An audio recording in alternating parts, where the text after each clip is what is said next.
सदाशिवसमारम्भां शङ्कराचार्यमध्यमाम् अस्मदाचार्यपर्यन्तां वन्दे गुरुपरम्पराम्.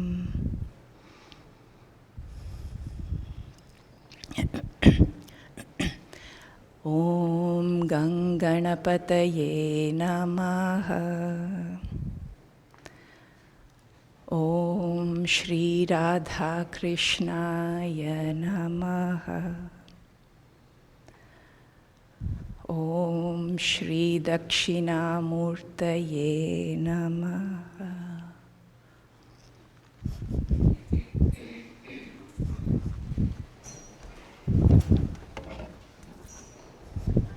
I forgot this.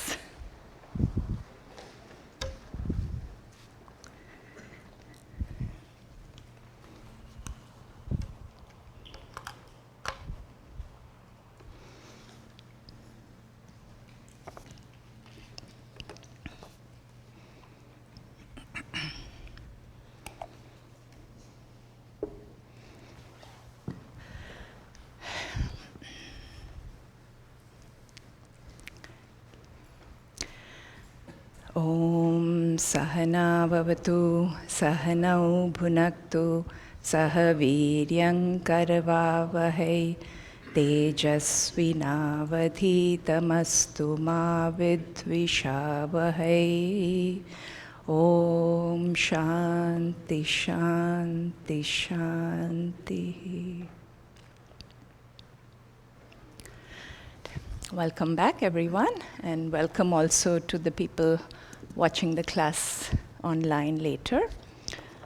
So we'll continue our text here, Sadhana Pancakam. Just because it's a short text, we'll just repeat the verses every time. I mean, we'll chant the verses we've covered every time we meet. So you can listen and repeat. Vedo Nityamadhiyatam, Vedo Nityamadhiyatam, Taduditam karma svanushthiyatam, Taduditam karma svanushthiyatam, Tene shasya vidhiyatam, Tene shasya vidhiyatam, Apachitif kamye matistyajyatam, Apachitif kamye matistyajyatam. Just a reminder, because if you don't know Sanskrit, the meaning for each quarter of the line is written in English, so make sure you glance at that.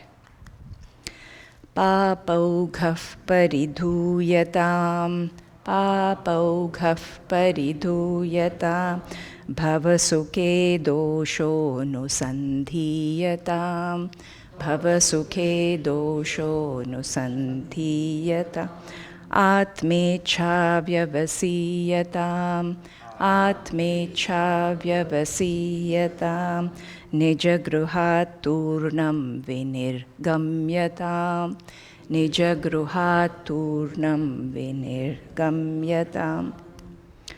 And then after every verse, we're looking at the ladders, the steps that we have climbed up 8 so far in the first verse.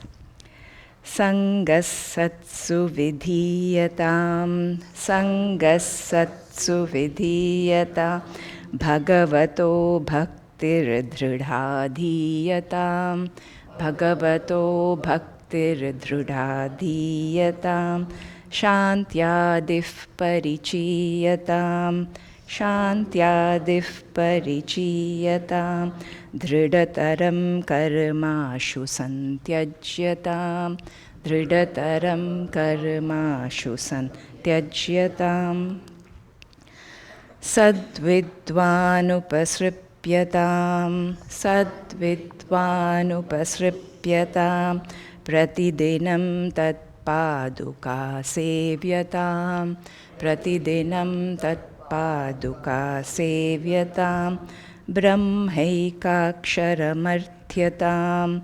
brahmaikaksharamarthyatam shruti shiro vakyam samakarnyatam shruti shiro vakyam samakarnyatam.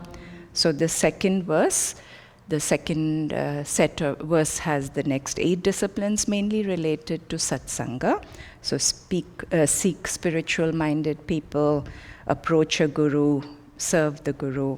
And that's where we stopped in our last class, where this verse, second verse says, cultivate devotion for Ishvara. I think that was the ladder rung number 10.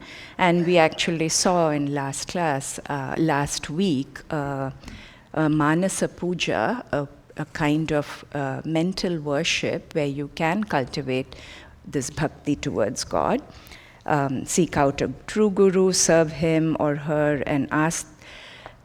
Just serving the guru, becoming a bhakta of the guru, is not going to help us. It will help us change our attitude towards the whole Guru Shishya Parampara, but it's not going to give us knowledge. So you have to, the verse is saying, the second verse said, approach a guru and ask for the teaching of Brahman. Brahmakshara, is that Brahmaika eka aksharam arthyatam. Ask for the teaching of Brahman. Listen well. Okay, so we've listened well to the guru.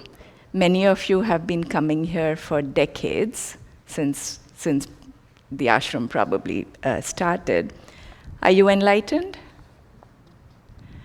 Well, I shouldn't say unlikely not, because only you will know whether you're enlightened or not. It's funny, people will ask Swami-ji, and I've heard others ask me also, do you think I'm enlightened? I have no idea what's going on in your head. I have no other person, even somebody who knows you really well, has no idea if you're enlightened or not. So the next verse, after we've listened to the guru for a length of time, the next verse discusses the 3 foundational practices or sadhanas in Advaita Vedanta. And many of you know that it's Shravana, Manana, and Nididhyasana. And we'll look at the details in a bit. Vakyarthascha vicharyatam shruti shiraf pakshas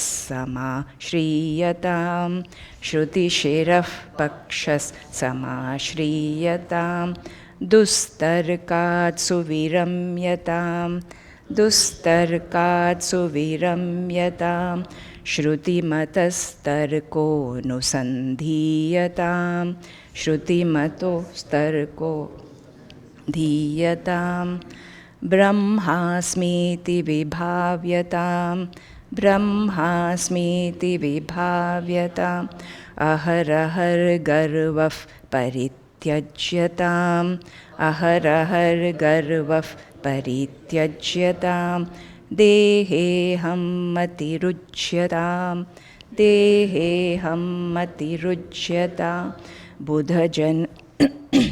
buddhajanairvadav parityajyatam. So this third verse, actually this is one of the main verses that in this 5-verse Pancakam, in the Sadhana Pancakam, that really describe what is the essence of sadhana in Advaita Vedanta. So it begins with Vakyarthaha cha vicharyatam. Cha and vicharyatam, meaning reflect, deliberate, inquire, analyze or inquire into what? Vakya arthaha. Arthaha meaning meaning, the meaning of what? Vakya. Vakya means statement. And you might wonder, what does that mean? When you listen to something, it's a statement and words, and you're going to try and understand what it means. Specifically here, vakyam means mahavakyam. There are mahavakyam. So, and I said this verse talks about the three foundational practices in Advaita Vedanta for spiritual growth. They include Shravana, we loosely translate it as listening, Manana, which means questioning or reflection, and Nididhyasana means contemplation. We're going to define each of them a little bit more, give a little bit more insight into them. So the first practice is Shravana, listening. Like I said a few minutes back, we've all listened to these teachings for a long time, may or may not be enlightened. So this listening is not a casual listening. Like, many times you have some music playing in the background when you are doing your chores or when you're cooking. Many times people have a pravachan playing in the car when or playing in the background when you're doing worldly activities, tasks, mundane thing. But this Shravana is not that casual listening. It means much more. And last week I mentioned Swami Paramarthananda's definition, part of the definition, Paramarthananda-ji's part of the definition. Shravana is a systematic, consistent study for a length of time. And I'm going to add our Swamiji's definition. So the systematic, consistent study for a length of time. For what? For a process of self-inquiry. Self-inquiry not on your own, guided by the scriptures, again, not reading the scriptures on your own, but as unfolded or explained by a qualified live guru. Now, each word in this definition is very carefully chosen to really explain what Shravana is. And I'm going to just repeat that line. I'm combining Swami Paramarthananda-ji's and our Swamiji's definition to give it a more comprehensive feel for us. So listening, Shravanam, is a systematic, consistent study for a length of time. Not coming here on one Saturday a week or one time a month to listen to a lecture. Systematic, consistent study for a length of time for the process of self-inquiry, Atma Vichara. You're not listening to the text for the sake of the text. You're listening for self-inquiry, and it has to be guided by the scriptures as unfolded or as explained by a qualified live guru. So this live word added because many times, last class I mentioned, some people, some subsects believe that you can get this knowledge by like some transmission through some waves or from some other loka. I don't know if any of that really works, but for us in our, what helps us is this listening to these teachings. The reason live becomes important because when the guru is there in front of you, you can ask questions. And that'll be the next part of Manana. So it becomes important to do this Shravana for a long time. So the goal of Vedanta is not merely to understand the text or not to get some ideas from it. It is to guide us ultimately to recognize the source of lasting peace and contentment that lies within, so that, connecting it to the very first verse of the text, we are not directing our attention outward to seek that happiness, which is going to be mixed with dukkha mishritatvam, mixed with sorrow. It's going to be short-lived. So to become free from suffering or dependence is what the purpose of this Atma Vichara, of which Shravana is the first step. So the verse says, Vakya Artha Vicharyatam. Inquire into the meaning of Mahavakyam. There are many kinds of statements in the scriptures, but two major kinds of statements. One is the Mahavakyam and one is Avantara Vakyam. So Mahavakyam is any scriptural statement that describes the identity of the jiva, you, the individual, the identity, the equalness of you, the jiva, the individual, with Ishvara or Brahman, the all-pervasive. And there are hundreds of Mahavakyas in the scriptures, usually four very commonly quoted, one from each of the four Vedas you might have heard, from the Rig Veda, Prajnanam Brahma, from the Atharva Veda, Aham Atma Brahma, from the Yajur Veda, Aham Brahmasmi, and from the Sama Veda, Tattvam Asi. So Mahavakya specifically equates an individual to the whole. Whereas the Avantara Vakyam, the other kind of statements, establishes the existence of a truth. For example, something like Brahma Asti, Brahma exists, Brahman exists, or Satyam Jnanam Anantam Brahma. These give the basic words, basic meanings of these words. Brahman exists, Brahman is Satyam, Jnanam, Anantam. Brahman is existence, consciousness, limitless. But knowing that Brahman, knowing just these Avantara Vakya, knowing that Brahman exists, how does it help me? The Mahavakya really is what we are after. It is, Puja Swamiji calls this, or many other translations will also call this great equation. And an equation is needed only when a fact is not obvious. So for example, when you say 4 equals 4, both sides are the same, it's pretty obvious. But when you say 10 minus 3 equals 5 plus 2, did I get the math right? Yeah.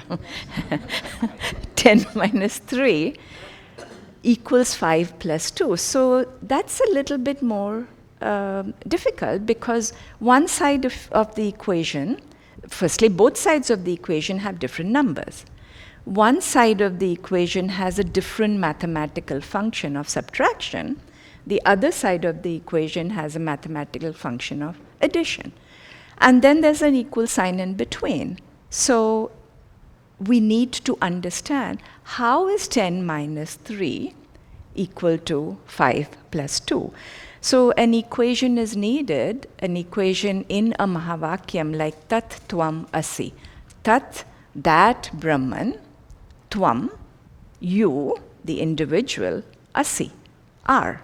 So this is an equation. When the scripture says you, the Jiva, Tvam, are not separate or are equal to Tat, that Brahman, you need to, it should, I shouldn't say it should. For many of you, you've listened to these teachings from Swamiji a lot, so you kind of know it. But if you're listening to this statement for the first time, it's bound to bring up a question. How is this entire, the cause for this entire creation, how is Ishvara the same as me? How can I be the same as Ishvara? So in Shravanam, we need to listen and understand every word of the Mahavakya and then reconcile it with our experience. What is the Mahavakya? Reconcile it with our experience in the sense to ask, is what the Mahavakyam saying my reality? Is it true for me? So there is a story of a guru who taught his disciple the meaning of Mahavakyam. Aham Brahmasi. Everything you see is a manifestation of Brahman. Aham Brahma Asmi. I am that Brahman. So that disciple took this to heart. He was walking, he's contemplating Aham Brahmasmi. Everything is Brahman, I am Brahman, all is one. Suddenly, an angry elephant comes charging down the road. And the mahout sitting on the top of the elephant is screaming, yelling to this guy, move out of the way, because the elephant has gone wild, you're going to get trampled. The disciple stood right in the middle of the path of the elephant, and he thinks, why should I run? I am Brahman, the elephant is Brahman. How can Brahman hurt Brahman? Of course, he might know that, the elephant doesn't know that, right? So the elephant comes charging, picks this guy up and hurls him across the street. This guy hits a tree, gets bruised, and is in pain. So he goes back to the guru and he says, he complains, you lied to me. You said everything is Brahman. I stood on my ground when this elephant, Brahman elephant, came towards me and it nearly killed me. The guru looked at his bruised, hurt disciple. He smiled and says, my dear boy, it is true that the elephant is Brahman. But why did you ignore the Brahman riding on top of the elephant who was screaming at you to get out of the way? So we don't need to renounce our common sense just because we understand the Mahavakyam. So this first half of the first line says, Vakyarthascha vicharyatam, deliberate on the meaning of the teachings, do self-inquiry. Shruti shiraf pakshaha samashriyatam. Samashriyatam, ashraya, take refuge. Take refuge in what, or resort to what? Pakshaha.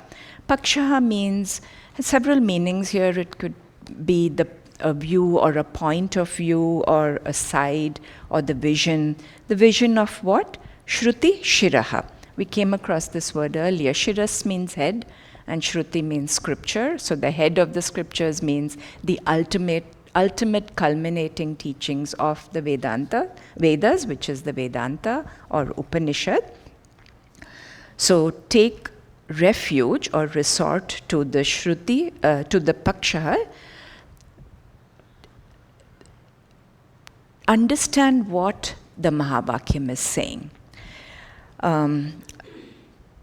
Absorb what is actually being said, not what you think is being said. So there is a joke of, and some of you might have heard this, there is a student who attends this kathas. You know, you have this Ram Katha and 10-day, 7-day celebrations where they talk about, a Kathakara will talk about the glories of Ramayana. So the student is sitting right on the first row every single day, every single class of the 10 days, and he's nodding his head and with everything that the Kathakar is saying. And at the end of the 10 days, you know, obviously, I have to say, somebody's sitting in the front and they nod their head to everything you say. The teacher is going to think, wow, I'm getting through to this person. So at the end of the 10 days, the student goes up to the Kathakar and says, I understood everything you said. It was fantastic. But I have just one question. Remember, this is the Ramayana that the Kathakar is talking about. And you can guess, the student is asking, I have just one question. Who is the villain? Is it Rama or is it Ravana? So if we don't understand what this Mahavakyam is actually saying, we have to go back to listening. And after Shravanam, during reflection, we need to clearly understand what is being said. When you reflect on the Mahavakyam, and if your conclusion after reflection for a length of time is, I am a jiva, what is the point? I am a jiva, I'm still miserable. What is the point of Mahavakyam, listening to a Mahavakyam? If it doesn't lead you to reflect, to understand your true fullness, your true source. So what you arrive at after Shravanam is consciousness or chit is the essence of Jiva, of the Atma, Jivatma, or the individual.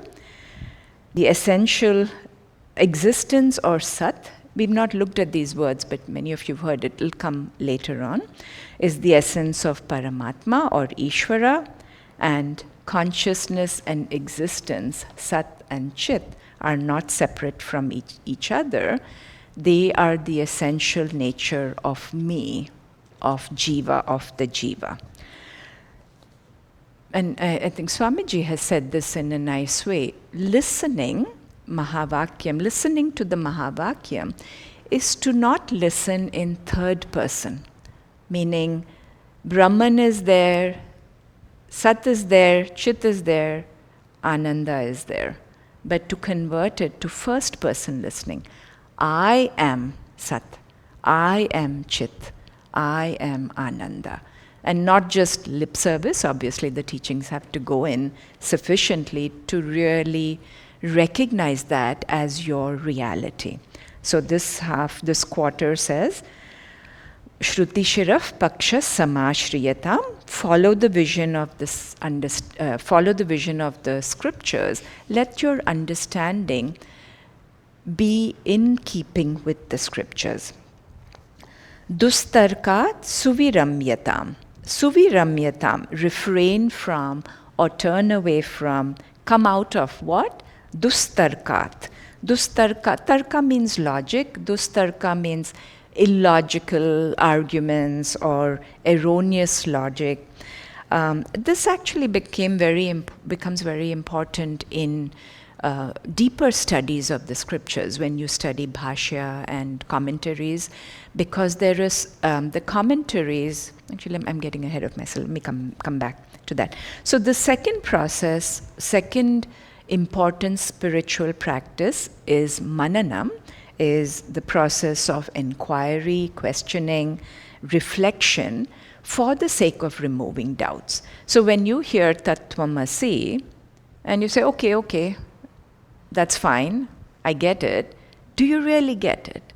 So the questions come up, and any knowledge, anything that you hear really has two parts to it, involves two parts. One is seeing the rightness of the right, meaning seeing what is being said, understanding what is being said exactly as what is being said. The second part of understanding of knowledge involves seeing the wrongness of the wrong, meaning removing doubts that might come up. If we don't do both, right knowledge can become doubtful knowledge. And this is a common experience many of us have had. So for example, you are getting out in the morning, getting ready to go to work or go wherever, and you're in a rush. You get out of your house with a cup of coffee or phone in one hand, that is obvious because you're checking your phone. You lock the door, you lock your front door, you close it, you lock it, you make sure it's shut, you wiggle it, make sure it's shut, you run, get into your car, you're driving along to work, and about 15-20 minutes into your drive, a thought comes up in your head. I was in a real rush. Did I lock the door? So a doubt comes. As soon as that doubt comes, the knowledge conviction that you had 15-20 minutes earlier, that you had locked the door, what happens to that conviction, that knowledge? It just vanishes, it disappears. So any knowledge, doubtful knowledge, is not knowledge, and your conviction may be shaken.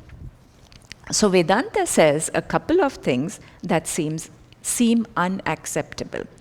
Vedanta says you are ananda, you are happiness. How many of us feel that all the time? Most of us think, I don't think so. I am feeling miserable today.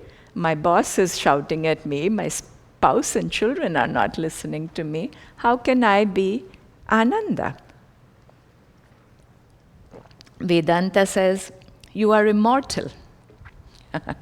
Most of us, as we are creeping up that age ladder, know for a fact when you wake up in the morning, or you're struggling to get out of bed in the morning, you know you're not immortal. So you're thinking, Vedanta is saying you're immortal, but I'm aging every day. How is that possible? Vedanta says the world is unreal. You see, I'm seeing everything around me. How can Vedanta say the world is unreal? The world is looming large, ready to attack me. And Vedanta says, after all this, it says, you are not different from Ishvara. You are not different from Brahman. And how is this even possible? So all these questions and doubts are bound to come up.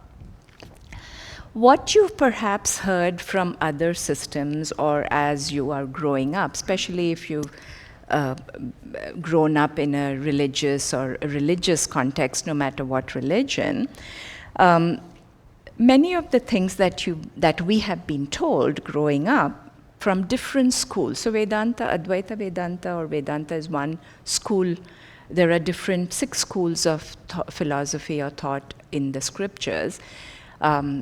Some of them take scriptures to be an authority. Some, like the Buddhist and Jainism and the Charvaka systems, don't take the authority of the scriptures. So, but these other schools that do believe in the scriptures, that do take the scriptures to be a pramana, a valid source of knowledge, you might have heard them, or you've been told, Jiva is Jiva, an individual is an individual. Ishvara is Ishvara, God is Ishvara. Jiva can never be Ishvara. So if all this you have grown up with, you might doubt what the Vedanta, what Advaita Vedanta is saying even more. How can I, this miserable little Jiva, be Ishvara? So questioning is not only good, but it is necessary and it is encouraged by Vedanta. There is no scope for blind faith. If the Guru says Tattvamasi and you nod your head and you say yes, that is, as a bhakta, that's not really helping you. In fact, the tradition of commentaries is introducing, so many texts are written many texts are in verse form. They are written in very pithy, a sutra or verse form. They are written in very brief or abbreviated. Abbreviated meaning not that the language is abbreviated, the meaning, the underlying tatparyam, the meaning is not brought out clearly in the text itself. So you have commentaries. People who have written commentaries, meaning expanded on the meaning of the text and also put what their understanding is. So in this teaching tradition, the commentator himself, and I would say only himself because many of the commentaries were written that we follow are written by Shankaracharya. So the commentator himself would introduce an opposing point of view and then dismiss it. So if you have a question that's probably introduced already in a commentary and it's been dismissed. And logic alone cannot reveal the truth of Atma. So this verse is saying, Dustarkat suviramyatam. Tarka literally means logic. So these traditions, the Nastika traditions of Buddhism and Jainism and Charvaka, they only believe that logic alone is enough to become enlightened, to know the truth. So logic, tarka, we need to use tarka, we need to use logic to see the innate fallacies in these other systems of thought, other schools of thought. Not to put them down, but rather to get clarity for ourselves, to make our own understanding more clear. And no matter how methodical or logical a guru is, we can still have doubts if we've not understood what the guru is saying, or we have made errors in our thinking. There is this game, telephone I think it's called, kids stand around in a circle and one kid would start whispering something into the next kid's ear and that gets passed on till the end. By the time it comes back to the last person in that ring, it's a completely different message. So what you hear and what you think you know might be very erroneous. You might have errors in your thinking. So dustarkat suviramyatam, refrain from indulging in incorrect, wrong, or improper logic. Another misuse of improper logic to prove the guru wrong. So the guru here is trying to explain to you, you are Brahman, and you tell the guru, no, I'm not. Without giving the doubt to the guru, giving the benefit of the doubt, the guru has something valuable to teach me. Let me listen. Let me try and understand exactly what the guru is unfolding from the scriptures. So avoid use of improper reasoning. So does this mean that logic needs to be given up? Absolutely not. We use logic in Advaita Vedanta, we use logic as a tool to bring out the teachings of the Shastra. And this is called Shruti Mata Tarka. So the next line says, Shruti Mata Tarkaha Anusandhiyatam. Anusandhiyatam. Think of or follow or dwell on what the tarka, the reasoning or the logic, which is Shruti Mataha, which is in keeping with the scriptures. Many of you also have heard the three pillars of Vedanta are Shruti, which is the scriptures, Yukti, which is reasoning or logic, and Anubhava, which is your experience. So in keeping with the logic, tarka of the Shrutis, I thought of an example. So when we need to use the right method of investigation for the right field of knowledge. For example, if we want to validate a scientific experiment, some experiment that is done by another lab somewhere in the world, what do we have to do? We have to take their methodology, use the methods that they have used, perform an experiment exactly in the same way that they have performed, and see the results that you get. You validate that results by yourself. You make sure, you see if that results that they have got, the results that you get is similar to their results. And if it is, then you validated the results. So the scientific method, the scientific method is required to validate a scientific experiment. If you use this scientific method, say, for example, to validate a historical event. So, for example, you want to validate World War II. How will you use this particular scientific method of repeating the experiment of World War II to validate that? So a pramana, a method needs to be in keeping with what is required, what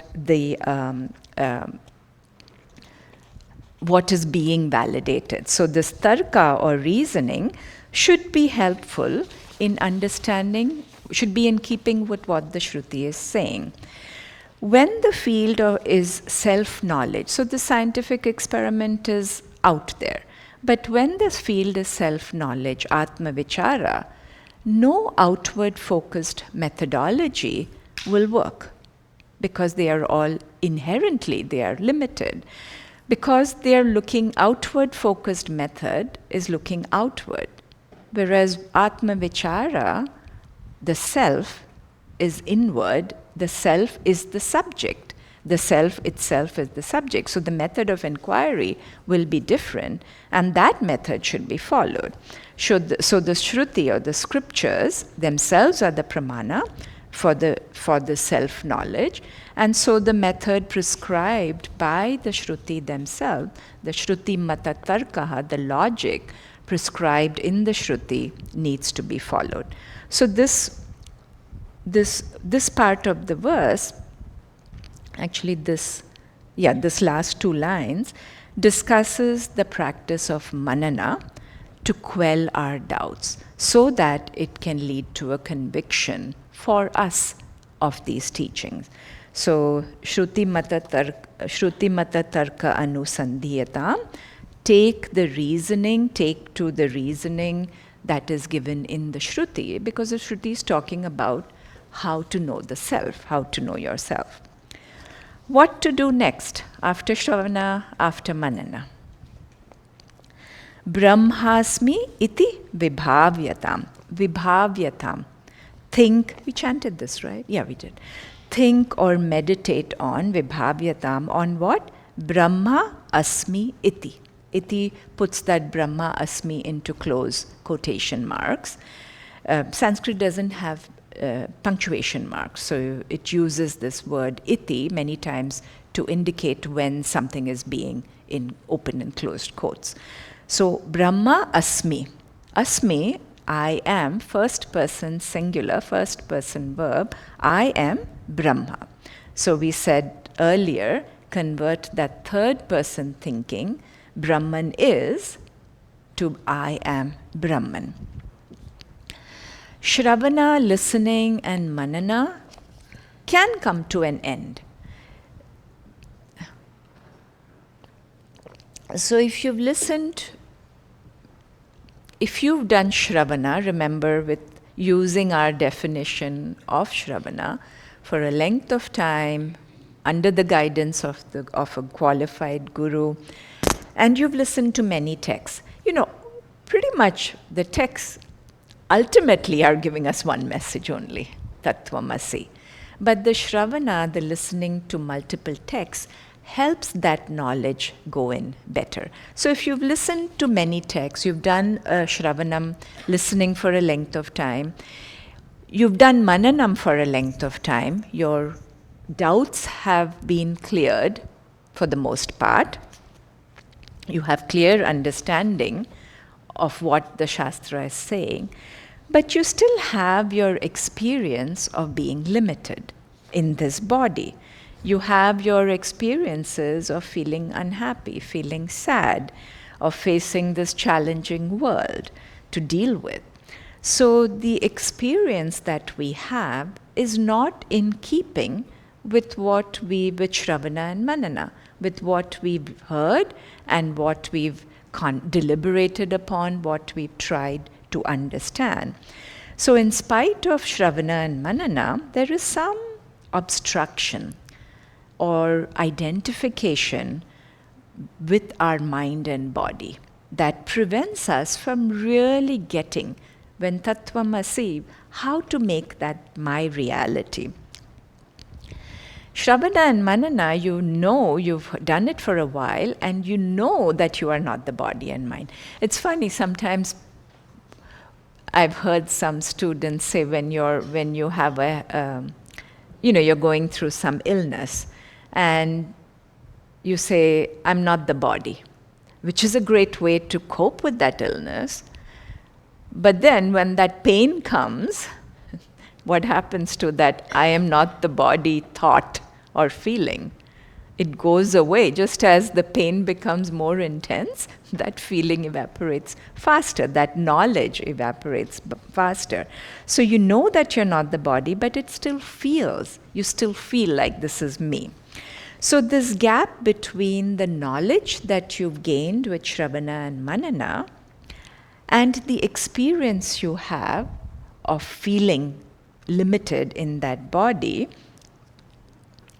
this next step in this three-step practice of Shravana, Manana, and Nididhyasana. Nididhyasana means contemplation.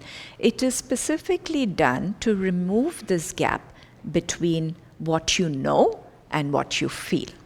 And there are two kinds of feeling that can remain even after Shravana and Manana have been done for a length of time. One is the feeling of asambhavana. Bhavana meaning feeling, asambhavana, the feeling of it cannot be, it can't be. So when Mahavakyam says, Aham Brahma Asmi, the feeling is, how can I be Brahman? And the second kind of feeling is viparita bhavana. Viparita bhavana again means feeling. Viparita means opposed to, a feeling opposed to that aham brahmasmi. And this is because of habitual conditioning. You still have the experience of your body. So this third practice in Vedanta, nididhyasana, the practices are meant to close this gap. That is, to remove the feeling of asambhavana, the feeling of it can't be. How is that possible? And nididhyasana converts knowledge to emotional, psychological refinement, strength. Even though the knowledge that we get is at the intellectual level, right? The knowledge with Shravana and Manana is at the intellectual level, but nididhyasana helps to address the psychological aspect, the psychological gap, the emotional gap that we feel. Because all our problems, I shouldn't say all, most of our problems are really at the emotional level. I am happy, I am sad, I am angry, I am frustrated. So no amount of knowing that I am Brahman alone closes that gap, gets rid of those feelings. So the nididhyasana, it's not enough just to have conviction that I am Brahmasmi, but these emotional insecurities, the emotional fears need to be rooted out. And any Vedanta, any knowledge that doesn't change me, especially Vedantic knowledge that doesn't change me, that doesn't help me root out this fundamental problem of insecurity that we have, is really useless. So this line is saying, meditate on, contemplate upon Brahma Asmi.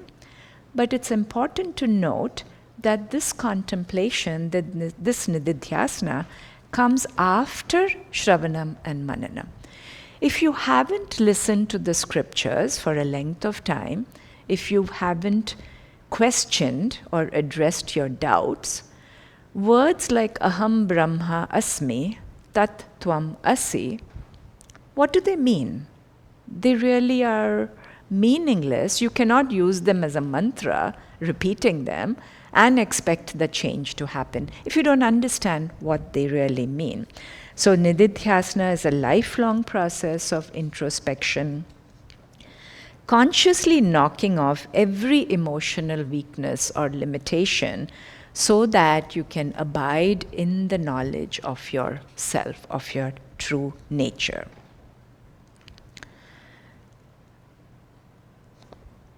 So this Brahma Asmi iti vibhavyatam. We'll just skip the second line and we'll go to the third line. Deheham mati rujyatam. So you have to see what you are. You have to see that you are Brahman. That's what the first line is saying. Brahma Asmi iti vibhavyatam. But you also have to see what you're not. What you're not is the ahankara, the ego. And this line 3 connects to the first line. So, dehaha aham matihi ujyatam. Break the feeling or break the conclusion or of the thinking, matihi, of the thinking. Give up that thinking of what? Aham dehaha aham. I am the body, or I am in the body, I am confined to the body. So how to give up this notion? How to give up this notion is by nididhyasana. Nididhyasana with words, which gives you words, and which gives you lakshana. Lakshana meaning pointers or indicators of Brahma. The Brahma Vakyam, the Mahavakyam. Everything we do in our lives really is done by our body and mind, right? Brahman doesn't do anything. Every transaction in our day-to-day living is related to this body or mind. For example, in an application form, when it asks for name, it asks for address, when it asks for height, weight, what is the application form asking about the body? When you go, say, for therapy, or you're talking to a friend and you're saying, I feel sad, I'm happy, that sad and happy relate to the mind. Your application, there's a joke I thought of, your application form, if you're a Vedantin, your application form says date of birth. You can ask which lifetime, which life are you referring to? So Nididhyasana not only removes that asambhavana, the feeling of how can I be that all-pervasive Brahman, but it also removes viparita bhavana, the habitual identification with our body, that body and mind and our senses, which is so deeply rooted in us because that's all we grow up with. So we have to learn to see our body as an object, just like any other object in the world. I see this chair. Chair is an object. I see this body is an object. It is very challenging, but that helps us gain objectivity towards our own body and our mind as well. So we have to see Nididhyasana helps us see not only our own bodies as an object, but the bodies of our loved ones, our dear and near family members, the body of our spouses, our children. That becomes more challenging. And then more challenging, can I meditate on the death of this body? Can I meditate? Can I know? Can I accept the death of the body of my loved one? So without getting disturbed. So all this Nididhyasana helps us with all these practices. And now on a lighter tone, talking about death, there is a joke of an old monk who asks a novice, are you ready to give up your attachment to your body, to the body? And the novice says, yes, master. I realize the body is just a temporary, empty vessel, just like any other. It's a temporary object, just like this vessel. I have to preface this with a line. So this senior monk is asking this junior monk, just as they're going for their bhiksha. So they have a bhiksha patram, a vessel in their hand. So the senior monk asks, are you ready? Have you given up attachment to your body? And the junior monk says, yes. I realize that this body is like an empty vessel. It's just an empty vessel, like this vessel that I'm carrying in my hand. So the senior monk says, excellent. Then you won't mind skipping lunch. We are so identified with this vessel of our body, we need to be constantly taking care of it. So this part of the third line is saying, Dehaha aham matihi ujyatam. Learn to look at your body, your mind objectively. Reject the notion that I am the body. But just because you say you reject the notion that I am the body doesn't mean you fast.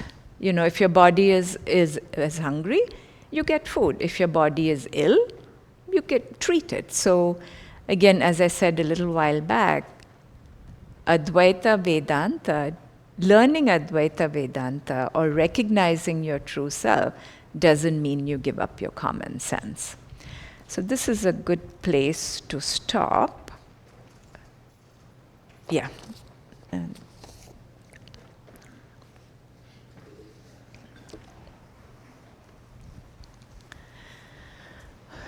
Om Sarve Bhavantu Sukhinah Sarve Santu Niramayaha Sarve Bhadrani Pashyantu Ma Kaschid Dukkha Bhag Bhavet Asato Ma Sadgamaya Tamaso Ma Jyotirgamaya Mrityorma Amrutangamaya Om Shanti Shanti Shanti.